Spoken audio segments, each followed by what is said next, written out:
Hello दोस्तों, मैं हरीश मिश्रा स्वागत करता हूं आपका अपने YouTube channel fine art education point में। आज के वीडियो में जो पुस्तकों में चित्रों की संख्या पूछी जाती हैं, जो स्थापत्यों के आकार पूछे जाते हैं या संख्या से संबंधित जो प्रश्न होते हैं, उनको हम इस वीडियो में डिस्कस करेंगे।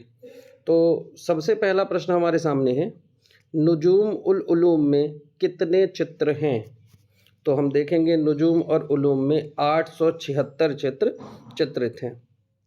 नेक्स्ट क्वेश्चन है, रज्मनामा में कितने चित्र चित्रित हैं? अगर प्रश्न पूछे तो रज्मनामा में कुल 169 चित्र चित्रित हैं, 169। राइट आंसर हो जाएगा 4।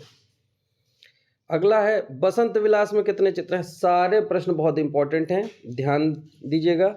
बसंत विलास में कितने चित्र हैं? तो यहाँ पर हम देखेंगे बसंत विलास में 79 चित्र चित्रित हैं। राइट आंसर 79 चित्र।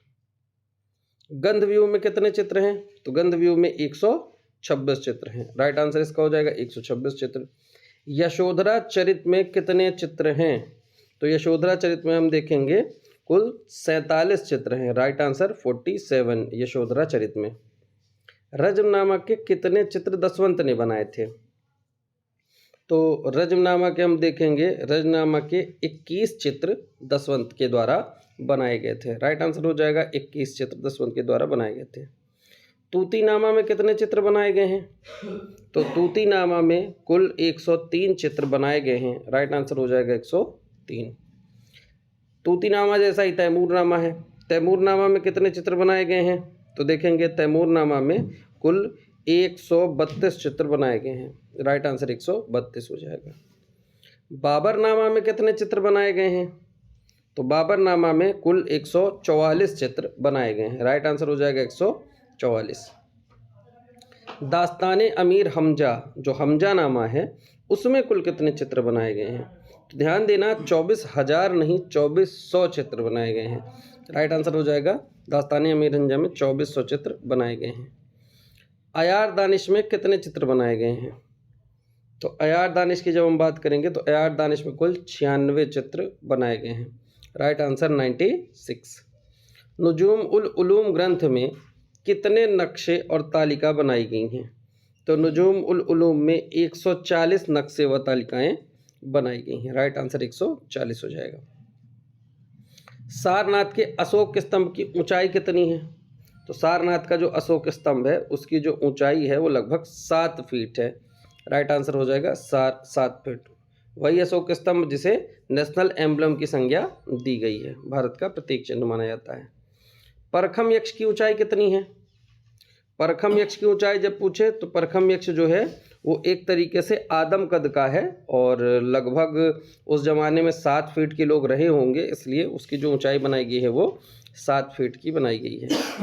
लौरिया नंदगढ़ स्थित अशोक स्तंभ की ऊंचाई कितनी है? तो लौरिया नंदगढ़ स्थित अशोक स्तंभ की जो ऊंचाई है वो 9.7 मीटर या 32 फीट मानी जाती है। तो लौरिया नंदगढ़ के अशोक स्तंभ की जो ऊंचाई है वो 9.7 मीटर या 32 फीट है। भागीरथी की तपस्या नामक मूर्ति शिल्प का आकार क्या है? तो भागीरथी की तपस्या नामक मूर्ति शिल्प का जो आकार है वो 58/43। राइट आंसर हो जाएगा 58/43 फीट। त्रिमूर्ति शिव की ऊंचाई कितनी है? तो त्रिमूर्ति शिव की जो ऊंचाई है वो 23/18 या लगभग 20 मीटर, लगभग 20 फीट, या मीटर में पूछे तो 6 मीटर। जो बी आंसर है इसमें अगर वैसे पूछे तो 23/18 है, फीट में पूछे तो लगभग 20 फीट है, मीटर में पूछे तो लगभग 6 मीटर है। राइट आंसर बी हो जाएगा त्रिमूर्ति शिव की ऊंचाई। A4 कागज की सही माप क्या है? अगर कागज से पूछेगा तो लगभग A4 साइज से ही पूछा गया है। तो 210 × 297 मिलीमीटर। राइट आंसर है 210 × 297। A4 कागज जिसमें हम फोटोकॉपी कराते हैं उसका जो आकार होता है वो 210 × 297 मिलीमीटर होता है। लखनऊ के रविंद्रालय में बना मिडिएवल हिंदू सेंट नामक चित्र नामक म्यूरल का आकार है? तो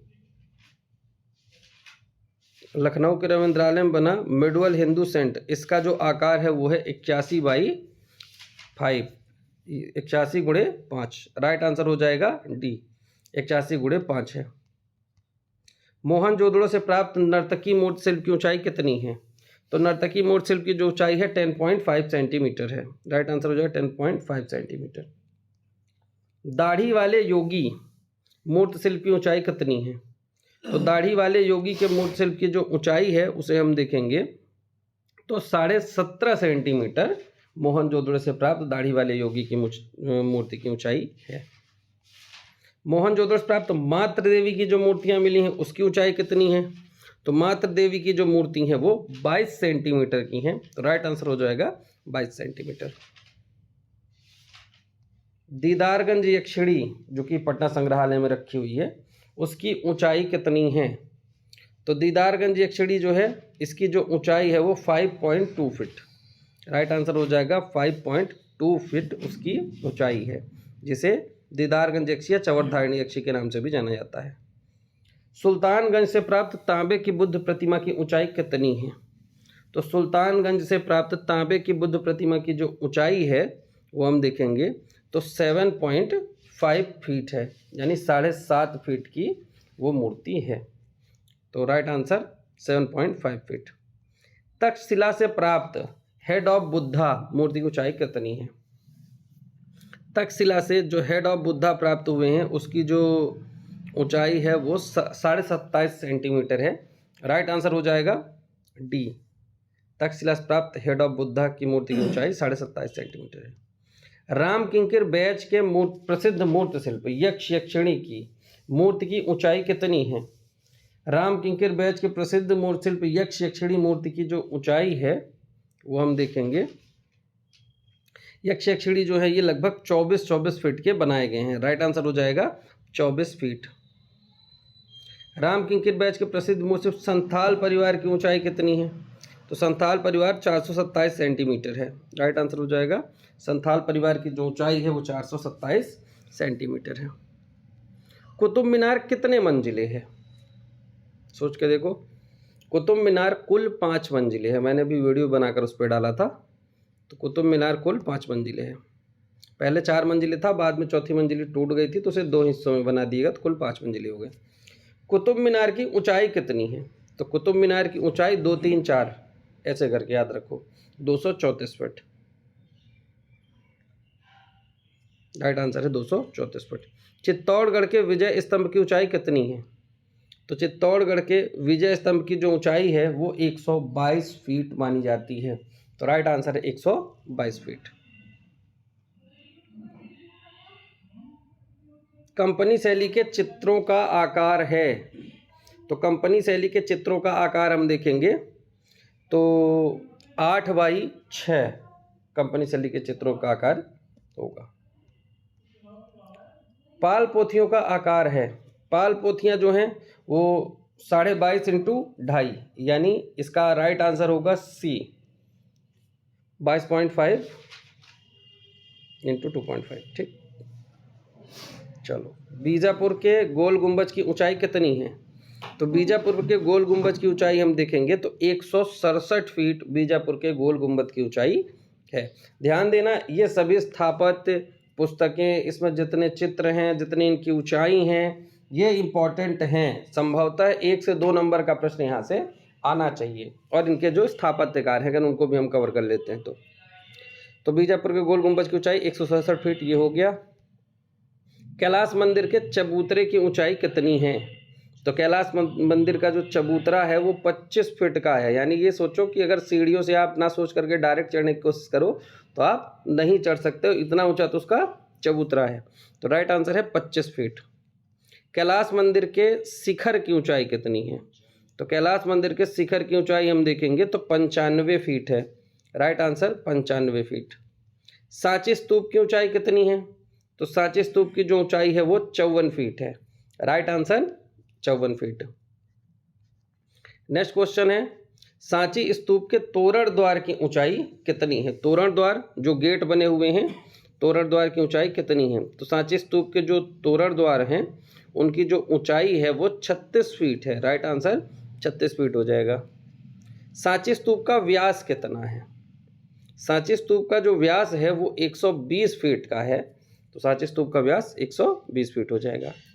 कटरा टीला से प्राप्त बैठे हुए बुद्ध की मूर्ति की ऊंचाई कितनी है?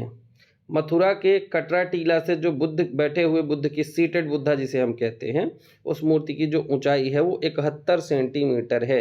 Right answer 71 centimetre. ये मथुरा संग्रहालय में हमें देखने को मिल जाएगी। सारनाथ से प्राप्त धर्मचक्र प्रवर्तन मुद्रा में बुद्ध की ऊंचाई कितनी है? तो सारनाथ से प्राप्त धर्मचक्र प्रवर्तन मुद्रा में बुद्ध की जो मूर्ति है उसकी ऊंचाई 160 होगी। फीट नहीं है, फीट गलत लिखा हुआ है, 160 सेंटीमीटर होना चाहिए। तो राइट आंसर 160 हो जाएगा। फीट यहाँ पर गलत लिखा हुआ है, उसको सही कर लेना या चेक कर लेना इस क्वेश्चन को एक बार। बृहदेश्वर मंदिर के शिखर की ऊंचाई कितनी है? तो बृहदेश्वर मंदिर जो कि द्रविड़ शैली का सर्वश्रेष्ठ मंदिर माना जाता है, उसकी जो ऊंचाई है वो 230 फीट है। राइट आंसर 230 फीट हो जाएगा। कंदरिया महादेव मंदिर का आकार है, कंदरिया महादेव मंदिर का जो आकार है वो हम देखेंगे तो 117, यहाँ 170 गलत है, 117 गुणे 66 फीट होना चाहिए। तो राइट आंसर सी हो जाएगा। विष्णु धर्मोत्तर पुराण के चित्र सूत्र में कुल कितने अध्याय हैं? तो विष्णु धर्मोत्तर पुराण के चित्र सूत्र में देखेंगे तो 9 अध्याय हैं और चित्र लक्षण में 3 अध्याय हैं। तो ये ध्यान रखना है हमें, विष्णु धर्मोत्तर पुराण में चित्र सूत्र का पूछा है तो 9 अध्याय हैं और नग्नजीत के चित्र लक्षण ग्रंथ में 3 हैं। चित्र सूत्र और चित्र लक्षण में कंफ्यूजन होता है, ध्यान देना। चित्र सूत्र में 9, चित्र लक्षण में 3 हैं। भरत मुनि के नाट्य शास्त्र में कितने रस हैं? तो भरत मुनि ने रस सिद्धांत का प्रतिपादन किया था और उन्होंने सर्वप्रथम रसों की जो संख्या है वो 8 बताई थी। बाद में अभिनव गुप्त ने 9वां रस शांत रस जोड़ा और उन्होंने रसों की संख्या 9 बताई। तो नाट्य शास्त्र में कितने रस हैं? तो यहाँ पर 8 लगाएंगे। राइट आंसर हो जाएगा 8। नाट्य शास्त्र में कितने अध्याय हैं? ये बड़ा अच्छा प्रश्न है कि नाट्य शास्त्र में कितने अध्याय हैं। तो यहाँ पर हम देखेंगे नाट्य शास्त्र में कुल 36 अध्याय हैं। बहुत अच्छा प्रश्न हो सकता है। नाट्य शास्त्र में 36 अध्याय हैं। क्षय वृद्धि की चर्चा चित्रसूत पुस्तक के किस अध्याय में की गई है? तो क्षय वृद्धि की जो चर्चा है वो हम देखेंगे चित्रसूत्र के 5वें अध्याय में इसकी चर्चा की गई है। राइट आंसर है 5वां, राइट आंसर है बी।